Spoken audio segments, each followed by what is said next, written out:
Hey, BassGeek here. Today, we're going to talk about some winter heavy metal.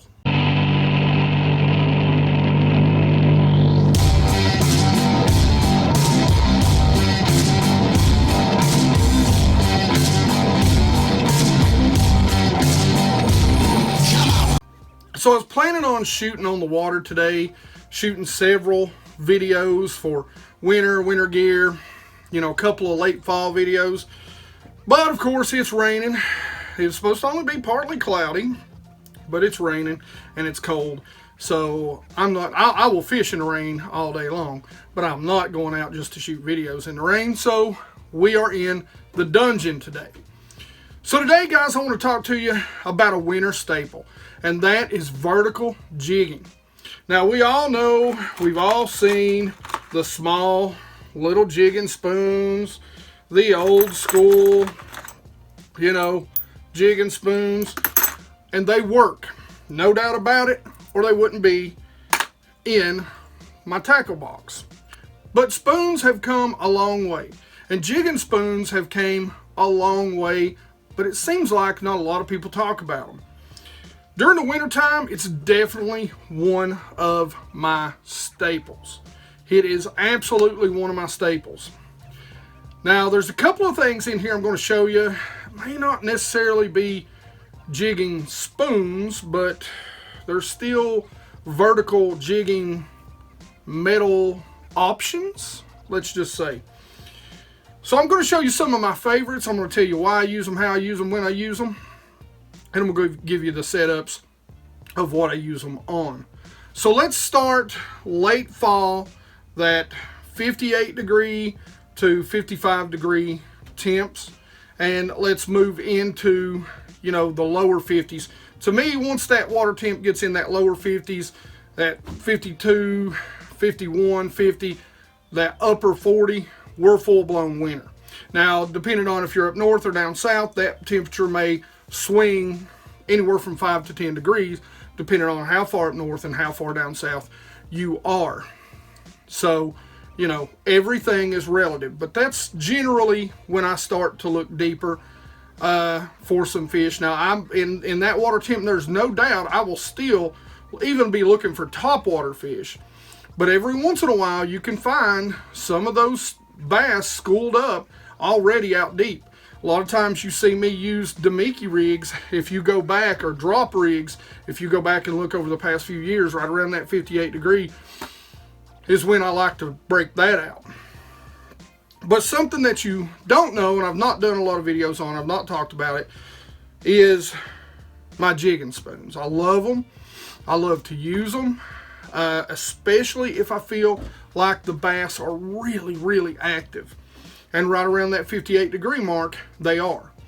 A lure that I'll fish well into those upper 40s is this. And what I like about this, whether it be the Snap Rap or whether it be the Flat Jig, is that it hunts. So this isn't a directly vertical jig, but when you, as the name says, snap it up, it tracks. It not only comes straight up, but the action on these baits is that they tend to go off to the side. They'll hunt and track well outside of your cone sometimes, depending on how deep you're fishing. And you can see by that tail that that's true. Now, these are for really when the bass, especially during the wintertime, I love to fish for smallmouth, but they work great for largemouth too. You know, it really looks like a fleeing bait fish. So when it's down there, you snap it up, not only does it rise, but it goes hard off to whatever direction that it's pointing in. So you really get this fleeing bait fish action out of these jigs. Now, generally, you know, I'm going to be fishing deep. They make them in several different sizes, but my go-to size, you know, the Snap Rap has a lot more movement than does the jig, but the Flat Jig will still track off very well. This will be what I use as the year goes on, as we get down into cooler and cooler temperatures. Early in the year, this puppy right here is just awesome. So my go-to sizes in the Snap Rap, this is the 7/8, so it's almost an ounce.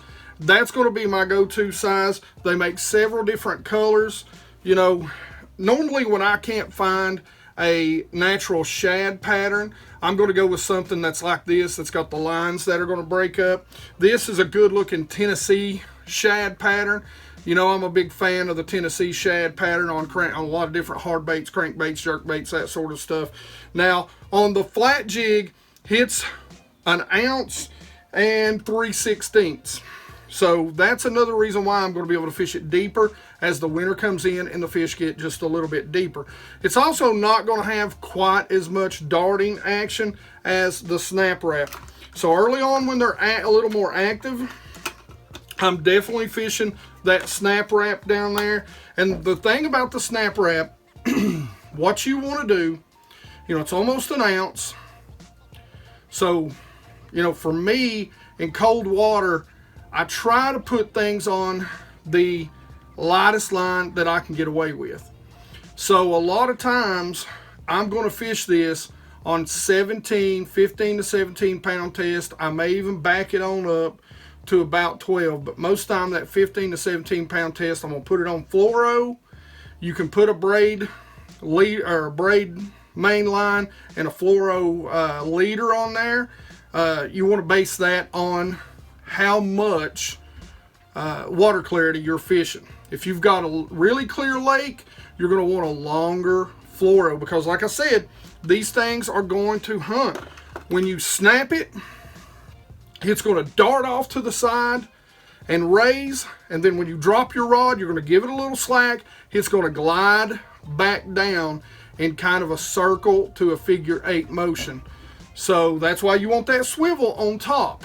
Guys, when you pop that bait and you let go, they will clock it when they are feeding up on shad. It's a great way to catch some big ones. And you know what? There's a lot of people that use these, but not a lot of people that talk about using them, especially for your smallmouth. And again, you know, 2 colors. This is just your black back, silver bottom, got a little bit of red. That's my favorite color right there in the flat jig. Going to get it down a little deeper, a little faster. But, you know, don't be afraid to throw that Snap Rap when it gets cold. Sometimes they're used to seeing that vertical flutter. They're used to seeing those vertical spoons. And this is definitely going to give them something that they haven't seen a lot of throughout the winter. I can promise you that. So let's move on to the actual spoons. And I'm going to talk to you about flutter spoons first. Now, there's a couple of different sizes. These are the sexy spoons. You know, I put a crankbait wraps or a crank wraps spoon wrap on mine. I just love their wraps. Again, not sponsored. I'm not sponsored by any of these companies, but this is, I mean, you know, that's as good as it gets, guys. I mean, you're fishing clear water, that's as good as it gets. So I love to put that on there. This is the Nichols. I love the Nichols Mojo spoons. Now, they make a couple other spoons, vertical jigging spoons. This is a Mojo spoon. This thing only weighs about a ½ ounce. So it's going to take it a bit to get to the bottom, especially with the flutter, but this little spoon right here is amazing. A lot of times I'm not going to fish it when they're more than 35 feet deep. A lot of times when I'm going to throw this spoon is when they're suspended over deep water. Maybe drop it down through schools of shad that have bass chasing up on them. That is a great spoon. Love the feather treble, love Nichols. Nichols makes some amazing spoons, and I use a ton of them. Somebody else that makes some amazing spoons, the Ledge Hog 4.75 flutter spoon. You definitely want to check that out. I don't have one right now. I lost my last one. Got an order in with them myself. But it's also another spoon that you can leave straight up as the color that it comes in, and it comes in some amazing colors. Or you can go ahead and put a crank wraps wrap over it to really get that natural look to it. Now, if you didn't see my summer videos where I use this spoon a little bit, I'm going to tell you a retrieve that nobody uses, and it presents a spoon in a totally different way, and I'm telling you, it gets destroyed. I'll use it in 2 different places during the wintertime. 90% of the time, even with these spoons, I'm vertical jigging them. I'm dropping them right over the boat. I know with flutter spoons, most of the time you're going to make a cast. You should cast these spoons 90% of the time. But during the wintertime, you can also vertical jig them. Now, I will tell you this. There are times, let's say I'm on humps or points where the fish aren't that deep. Or let's say, just like the video that's coming out today, you see bass that are out in the creek channel and they're chasing from out deep. I will throw this spoon out toward those shad, let it sink down. Like most of the shad were in 10 to 15 feet during that video. So something that I would do, but I didn't have my jigging spoons with me that day, or my flutter spoons, is that I would take this, make a cast toward those shad, count it down to about 10, 15 feet, and then just reel it real fast. Quick reels, I mean fast, so that it's coming through the water, spinning, and then stop it, let it flutter, quick cranks again. You wouldn't believe how many times that bait right there will get your arm jerked off, especially around smallmouth. Because what it looks like is some sort of other game fish, whether it be a white bass, a crappie, something coming through chasing those smaller shad. And most of those shad that were being chased were, you know, 2.5, 3 inches long that we were targeting in that video. And so what ended up happening is, you know, these bigger blades can come through that, and those bass will see that and take the opportunity for a slightly bigger meal than what those little shad are. You know, you eat 10 2-inchers or 1, you know, 6-inch bait. And that's kind of what they're looking at. The same goes with this. Hey, if they're feeding on those small bait fish, now this is a lighter blade than this. So you're going to want to put it on a little lighter line. This I'm going to go down to as low as 10-pound test, fluorocarbon. We'll put it on a little lighter line, more than likely 10 to 15-pound test. 12 to 15-pound test is what I'm going to throw that on. And this blade would have been great for those fish that we were catching on top water. Zing it out there, give it a couple of shorter, because it's going to really, where it's so light, it's going to really want to rise. So you're going to give it, you know, maybe crank and a half, 2 cranks, where you're going to give this one, you know, 3, 4 turns of the reel handle, and let it come up and then let it fall back down.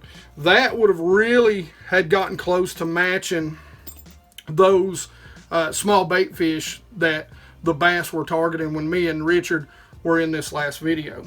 So now let's really get into the spoons. Probably my 2 favorite spoons is the War Eagle jigging spoon.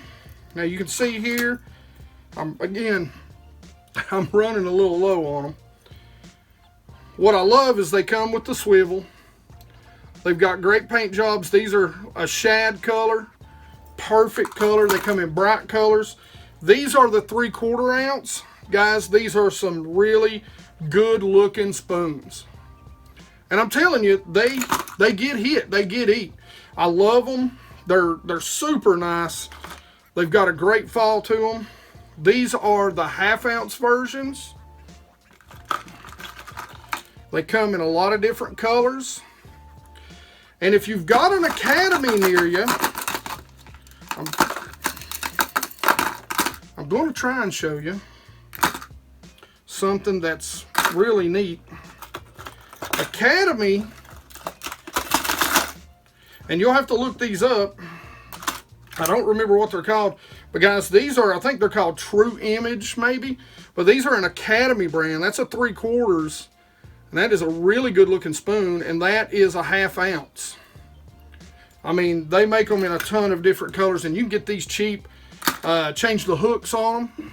That's the one thing I will say. Change the hooks on them. As far as the War Eagle, I haven't had to change the hooks on those. And then last but not least, you know, I get a little bigger and I go with my Blade Runners.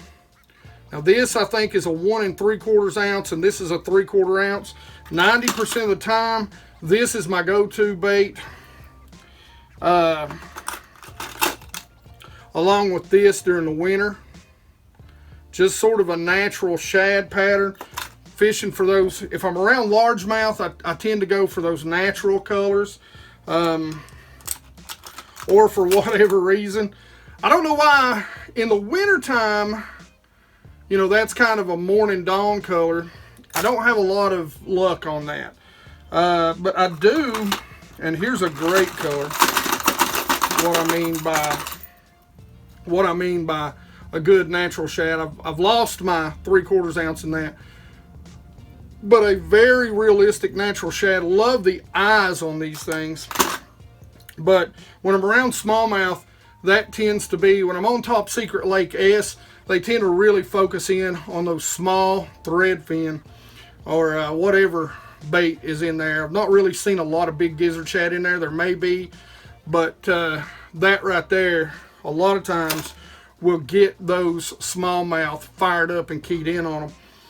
Hopefully going out tomorrow, we might see if that gets us a few bites. Now, other than that, guys, you know, just the old-fashioned jigging spoons. These right here I bought from Bass Pro Shops. You know, this is the old school. I know you can't see it. It's a little dirty. But half of it's a little wore out. Half of it is blue. Half of it is silver. Guys, if you pull up, especially you all that are first learning your graphs and you're out there during the winter, you're Damiki fishing, have you one of these tied on too, okay? These little suckers right here, you can get them in a lot of different sizes. But you drop those down on some fish, you can get them up to about a 1/2 ounce. You know, you drop those down on some fish, they'll eat those. You'll find out if it's bass or not, 90% of the time. You will find out if they're bass. So let's talk about rod, reel, and line setup. 90% of the time, guys, when I'm talking about using a jigging spoon, I want basically a flipping rod. Now, in my opinion, there's two different types of flipping rods. There's the type where you're going to flip heavy mats. Sometimes that's going to be a very stiff, even tip, fast to an extra fast, depending on the maker of the rod. A lot of times, an ounce and under, I can easily get away with my flipping stick. I don't use, you know, I'm not punching a lot of mats. So this flipping stick has got a little more tip to it. This is one of the Carbon Light 7'6". You know, 7'6" is fine. You're gonna be dropping it out in front of your trolling motor, so you know, helps keep it out from the trolling motor. I'm going to downsize line. Most of the time I'd be using 20-25 pound test fluorocarbon to flip a jig. Since I'm in open water, I'm going to downsize that line probably to 15-pound test. Now I will go all the way down to 12 if the bass are really finicky and I think it's going to help. I'll go up to 17-pound test if I'm using the blades that are over an ounce. Now with those, I'm going to want my other flipping stick, the flipping stick where I'm flipping into heavy mats, and that one has got a much stiffer tip to it. So it's going to be somewhere in that extra fast range as far as the tip goes. 7.6. I'm going to put my speed spool, my LFS, guys, like I said, the workhorse. This reel just gets the job done. Going to drop it, drop that sucker down, hit it, snug that drag up, and bring them to the surface. That's what's going to happen. With these spoons, you're not playing them. You're bringing them to the surface, getting them unhooked, putting them back, and pulling out another one out of the school. So that's pretty much the deal with this rod and reel. When we talk about retrieve on all these, even the snaps, the Rapala snaps and the flat jigs, you know, it really comes down to one thing.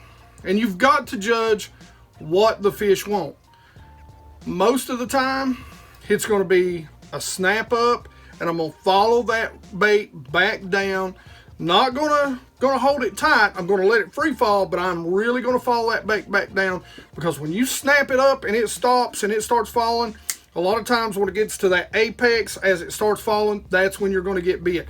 So when you snap it up, follow it back down on semi-slack line. I even hate to say semi-slack line. I like it to be slack line, but I'm watching my line the whole time as I'm following that rod tip back down. Because a lot of times, that's when they're going to hit. Jack them. When you set the hook, put it home, crank them to the boat, okay? The other way I'm going to do it is I'm going to let it fall to the bottom, especially if they're on the bottom, and I'm going to just slow lift. Not a slow, but I'm going to slow lift. Follow it back down. If they're on the bottom, I may even just shake that spoon on the bottom a little bit and slow lift. Now sometimes even with the snap, I'll shake that spoon while it's on the bottom. You know, sometimes that calls those fish over, and when you snap it, they just can't stand it. But, you know, that's a little tip there for you I threw in. I just kind of came out on me there. But that's a good way to call them in.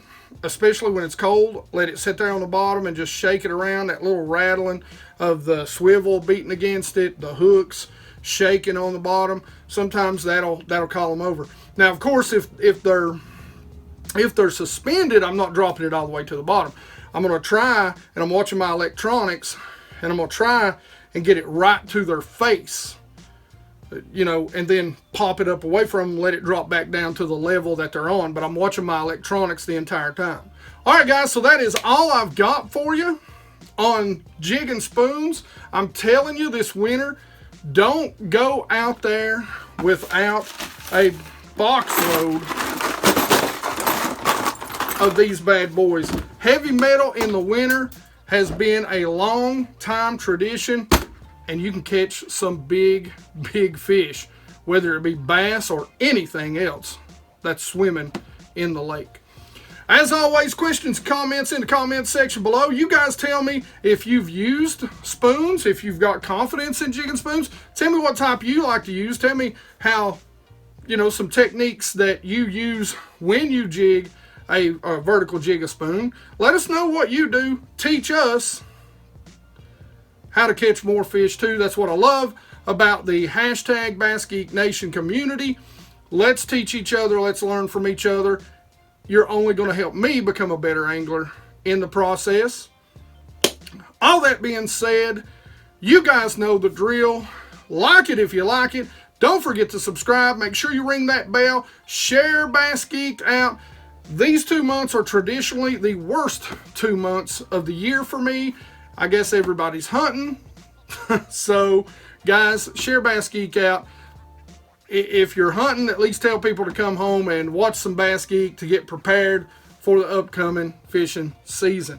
And as always, you guys rock.